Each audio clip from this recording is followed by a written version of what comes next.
मेरे सामाजिक परिवार के सभी सदस्यों को राम राम। क्या अप्रैल महीना समाप्त होते अमेरिका भी ईरान के साथ युद्ध समाप्त करने वाला है? संकेत लगभग अब यही है। हालांकि संकेत कोई एक तरफ से नहीं है, संकेत दोनों तरफ से हैं और उन दोनों तरफ के संकेतों में बड़ा साफ साफ दिख रहा है कि जो युद्ध से दोनों को लग रहा था, अब दोनों को समझ में आ गया है। दोनों मतलब अमेरिका और ईरान। इजराइल की बात मैं इसमें नहीं कर रहा हूं। इजराइल को तो कोई बहुत फर्क इससे नहीं पड़ता है कि कितनी लड़ाई लड़े, क्योंकि वो तो लगातार लड़ाई लड़ता रहता है। उसको तो ये ठीक है, एक इंटरवल हो जाएगा, फिर कुछ दिन बाद लड़ाई लड़ेंगे, क्योंकि उसको भी पता है कि ये संभव नहीं है कि वो जो death to America, death to Israel, वो कभी खत्म हो पाए। नहीं होगा खत्म। वो उसके पीछे एक मानसिकता है और ईरान में जिस तरह का मानवता विरोधी शासन है, उसमें तो संभव नहीं। हाँ, कोई ऐसा शासन आ जाए, अब रजा पहलवी तो वहां फिर से आ नहीं सकते हैं, जो मेक ईरान ग्रेट अगेन का नारा दे रहे हैं, वो संभव नहीं। लेकिन जिस तरह के संकेत हैं, उन संकेतों के बाद अब ये लगने लगा है कि भाई लगता है कि ट्रंप अब वो इसी महीने में युद्ध समाप्त करने की स्थिति देख रहे हैं। अब जरा सोचिए क्या क्या हो रहा है। ट्रंप ने कहा कि हार्मुज जाओ, अपना तेल लेके आओ। वो नेटो से बहुत नाराज हैं। तो क्या नेटो का अस्तित्व भी पूरी तरह से खत्म हो जाएगा? क्या वो कहने भर के लिए रह जाएंगे? अमेरिका में जो गैसोलीन है उसकी कीमतें $4 के ऊपर चली गई। अब जाहिर है $4 के ऊपर जाने का मतलब हुआ कि 2022 के बाद से अब तक का सबसे महंगा वो ईंधन खरीद रहे हैं अमेरिका वासी। तो अमेरिकी परेशान बहुत है। अभी अमेरिका ने कल एक काम और कर दिया कि इस्फहान साइट पर उन्होंने हमला कर दिया है, ये समझिए। और ईरान ने क्या किया? दुबई पोर्ट पर तेल से लदे हुए एक जहाज पर हमला बोल दिया। तो एक तरह से कहें तो अब ये मतलब इसको मैं इस तरह से नहीं देखता हूं कि अब ये युद्ध और बढ़ने वाला है। अब ये युद्ध समाप्त होने की ओर बढ़ रहा है, क्योंकि जिसको कहते हैं ना कि आखिरी लौ जो है वो फड़फड़ाती है जब बुझने वाली होती है। ईरान का जो पार्लियामेंट्री पैनल है उसने अप्रूवल दे दिया है। किस प्लान को? जिसमें जलडमरू मध्य, होर्मुज जलडमरू मध्य से गुजरने वाले जहाजों पर टोल वसूली की जाएगी। और अमेरिका के जो डिफेंस सेक्रेटरी हैं पीट हेग्सेथ, वो क्या कह रहे हैं? वो कह रहे हैं, चेतावनी दे रहे हैं कि ये अब अगले कुछ दिनों में डिसाइसिव होने वाली जा रही है, निर्णायक दौर में पहुंच रही है। अगर डील नहीं हुई तो, अगर डील नहीं हुई तो। और अब ईरान का रिवोल्यूशनरी गार्ड क्या कह रहा है, आईआरजीसी क्या कह रहा है? वो कह रहे हैं कि अब हम उनकी कंपनियों पर हमला करेंगे जो पश्चिम एशिया में है। तो उनका नाम ले रहे हैं, माइक्रोसॉफ्ट को मारेंगे, एप्पल को मारेंगे, गूगल को मारेंगे, टेस्ला को मारेंगे, बोइंग को मारेंगे। यानी अब उन जगहों पर, उन कंपनियों पर हमला करेंगे जो अमेरिका बनाते हैं, जिसकी वजह से अमेरिका बना हुआ है। अब ये लगातार चल रहा है। और जो हमला किया है B-52 बॉम्बर्स, वो जो है ईरान की तरफ भेजे गए हैं। जो ज्वाइंट चीफ ऑफ स्टाफ हैं, उसके chairman of joint chief of staff, उन्होंने कहा it's air defences have been significantly degraded. अभी तो बहुत दिन से वो कह रहे हैं, लेकिन उसके बावजूद ये सब चल रहा है। इजराइल ने एक वहां बेरूत का जो मेन एयरपोर्ट रोड है, उसके बगल की एक बिल्डिंग को निशाना बनाया है। और अभी जो कुछ दिख रहा है, $200 बिलियन, पश्चिम एशिया में $200 बिलियन, इतना जो है वो नुकसान हो चुका है। यानी जिसकी हम बात कर रहे हैं ना, तो वो नुकसान तो हो ही चुका है $200 बिलियन का। अब सवाल ये है कि इसके बाद क्या कुछ करने की स्थिति में है। तो अब जरा इसको समझिए। जो यूएस B-52 बॉम्बर गए, उन्होंने, उसके ऊपर पेंटागन कह रहा है कि हमारी पूरी तैयारी हो गई है, सब कुछ ठीक हो गया है। और ईरान क्या कह रहा है कि हम टोल चार्ज करेंगे। तो एक तरह से दोनों अपनी अपनी पोजीशनिंग कर रहे हैं। और जो ट्रंप हैं वो नेटो से और दूसरे अलाई से कह रहे हैं कि भैया तुम अपना तेल जाके लेके आओ। क्योंकि ईरान ने जो रशिया, चाइना, इंडिया, इराक और पाकिस्तान, उनको तो कह दिया कि आप निकल के जा सकते हैं। अभी जो कुवैत के झंडे वाला अल सलामी क्रूड ऑयल टैंकर था, वो पूरी तरह से बर्बाद हो गया, उस पर जो हमला किया उन्होंने। अब सवाल यह है कि अगर न्यूक्लियर साइट पर हमला कर रहा है अमेरिका, इस्फहान पर, तो फिर तो ये मुश्किल बड़ी होने वाली है। और एक तरह से कहें कि ये मुश्किल अब वहां तक पहुंच गई है जिसके बाद दो के दोनों को ये करना पड़ेगा। और अरब नेशंस की चिंता समझिए, जो सऊदी के विदेश मंत्री पाकिस्तान पहुंच गए थे, $200 बिलियन, इतना नुकसान हो चुका है। दुनिया के सारे देशों को नुकसान हो रहा है, लेकिन इनको ज्यादा नुकसान हो रहा है। अब जरा एक चीज और समझिए, ये चाइना और पाकिस्तान ने मिलकर 5 पॉइंट एजेंडा एक दिया है। अब जाहिर है 5 पॉइंट एजेंडा जो दिया है तो उसको मानेगा कौन या नहीं मानेगा, लेकिन क्या क्या है। 5 point initiative of China and Pakistan for restoring peace and stability in the gulf and middle east region, Beijing से जारी हुआ है 31 मार्च 2026 को। और बीजिंग 31 मार्च 2026 और नीचे जो है इस्लामाबाद मार्च 31 2026 लिखा हुआ है। अब इसमें लिखा हुआ member of the politburo of CPC central committee and the minister of foreign affair people's republic of China mister Wang Yi and deputy prime minister Islamic republic of Pakistan Ishaq Dar. ये लिखा हुआ है इसमें, इन्होंने review the situation in the gulf and middle east region. मैं पढ़ूंगा इसमें, कहीं अगर अमेरिका आएगा तो आपको बताऊंगा। वो कह रहे हैं तुरंत जो है ये युद्ध रुकना चाहिए।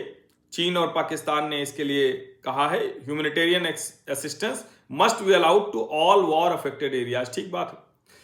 फिर ये कह रहे हैं दोनों बातचीत करें as soon as possible, sovereignty, territorial integrity, national independence and security of Iran and the Gulf state should be safeguarded. Dialogue and diplomacy is the only viable option to resolve conflict. फिर China और पाकिस्तान ये कह रहे हैं कि वो बात करेंगे, सब करेंगे। तीसरा है नॉन मिलिट्री टारगेट्स की सिक्योरिटी। अब इसमें मैं खोज रहा हूं कि कहीं तो मिल जाए। इंटरनेशनल ह्यूमैनिटेरियन लॉ की बात कौन कर रहा है? चीन कर रहा है, जिसने जो मुस्लिम है वहां उइगर मुसलमान, उनके साथ सारे मानवता विरोधी कृत्य किए। पाकिस्तान कर रहा है, जो दुनिया के सारे जो बैंड टेररिस्ट ऑर्गेनाइजेशन हैं उनका ठिकाना है। तो ये वो कह रहे हैं, अब ठीक है वो कहना चाहिए। और security of shipping lane, the state of Hormuz together with its adjacent water is an important global shipping route for goods and energy. अब ठीक है, इसमें भी चाइना और Pakistan. Primacy of the United Nations charter, China and Pakistan call for effort to practice true multilateralism to jointly strengthen the primacy of the UN and to support the conclusion of an agreement। ये सब किया। America कहां लिखा है भाई इसमें? मैं पूरे में खोज रहा हूं, लेकिन कहीं अमेरिका तो लिखा ही नहीं। अगर अमेरिका लिखा नहीं है तो इस पीस प्लान का क्या मतलब रह जाएगा? इस पीस प्लान को कैसे हम समझ पाएं अगर इसमें अमेरिका है ही नहीं तो? अब अमेरिका को उसके जो सहयोगी हैं वो बड़ा परेशान कर रहे हैं। ये after Spain now Italy denies US access to its base, Rubio slams NATO for non cooperation. यानी अभी पहले स्पेन ने कहा था, अब इटली ने कर दिया। अब इजराइल इन देशों के साथ, जैसे इजराइल ने कहा कि वो फ्रांस के साथ अब रिश्ते नहीं रखेगा, जो डिफेंस डील विल कैंसिल कर देगा। और ब्रिटेन जो है, Britain plans to send additional air defence equipment and troops to help its allies in West Asia, defence minister John Healey said on Tuesday as he visited Saudi Arabia, Qatar and Bahrain. अच्छा, एक चीज और समझिए, इसमें ऐसा नहीं है ना कि सिर्फ और सिर्फ ये अमेरिका का ही मसला है। ये जो खाड़ी के देश हैं, संपन्न देश हैं, जो पैसा देते हैं, उनका भी तो मसला है। अब देखिए, Israel to occupy parts of Lebanon, over 6 lakh residents to be kept out. उन्होंने उस पर कब्जा करना शुरू कर दिया है। तो ऐसा नहीं है जो लोग कह रहे हैं, क्या किसको क्या मिल रहा है। अगर लेबनान में इजराइल ने कब्जा कर लिया, अपनी कॉलोनी बनानी शुरू कर दी है, अपनी बस्तियां बना ली है, तो फिर आप कैसे देख रहे हैं? आप क्या कह रहे हैं कि कैसे आप ईरान को, इजराइल को हारता हुआ देख रहे हैं? क्योंकि इजराइल तो हारता हुआ तब दिखेगा ना जब उसका कुछ ऐसा समझ में आए कि नहीं अरे हार गया है, अब तो बड़ी मुश्किल हो रही। और ओवरऑल अगर कहें तो दुनिया भर के जो एक्सपर्ट हैं एक बात और कह रहे हैं, और मैं भी इससे सहमत हूं कि भैया ईरान में तो रिजीम चेंज करना ही पड़ेगा। रिजीम चेंज मतलब वहां ये जो मुल्ला शासन है ना, और ये मैं नहीं कह रहा हूं, मैं तो पढ़ रहा हूं, तो उन लोगों को पढ़ते हुए कह रहा हूं जो दूसरी मुस्लिम कंट्रीज हैं, इस्लामिक कंट्रीज हैं, वो कह रही हैं कि अगर ये मुल्ला शासन बना रहा तो फिर मुश्किल होगी। अब देखिए, सबसे बड़ी खबर अभी तक की, अल जजीरा ने कल ये खबर दी, Iranian President Masoud Pezeshkian says on Tuesday that Iran has the necessary will to end the war with Israel and US, but is seeking guarantees the conflict will not be repeated. ये AFP के जरिए आया है, विश्वसनीय है, अल जजीरा इसको share कर रहा है। इसका मतलब ये हुआ कि चीजें जो है कुछ तो ट्रैक पे है। और वैसे तो दुबई पोर्ट पर कुवैत के झंडे वाले जहाज को मारा ईरान ने, लेकिन जरा एक ये अकाउंट है वो उसने डाला है और इसने लिखा हुआ है कि more vessels are moving through the strait of Hormuz today, this is good for the global economy. इसका मतलब ये हुआ कि जो उस रास्ते से जहाज गुजर रहे थे अब ज्यादा गुजर रहे हैं। और उसमें आप ध्यान से देखेंगे ना तो नाम भी दिखता है कि किसका झंडा लगा हुआ है, किसके देश का है। भारत में क्या स्थिति है? तो petroleum and natural gas regulatory board के सेक्रेटरी हैं अंजन कुमार मिश्रा। उन्होंने कहा कि मैं ये कतई नहीं बोल सकता, मैं झूठ नहीं कह सकता कि ये हमारे ऊपर असर नहीं डाल रहा है, लेकिन मैं ये जरूर कह सकता हूं कि सरकार की जो योजना है, जिस तरह की योजनाओं को लेकर आई है, हम लगातार सिचुएशन को मॉनिटर कर रहे हैं। पक्के तौर पर ये एक संकट है, लेकिन हम इस संकट से बाहर निकल आएंगे और विजेता के तौर पर निकलेंगे। हम अपने लोगों को सपोर्ट कर रहे हैं, हम पड़ोसी देशों को सपोर्ट कर रहे हैं। ये बस कुछ ही समय की बात है, इस संकट से हम बाहर निकल आएंगे।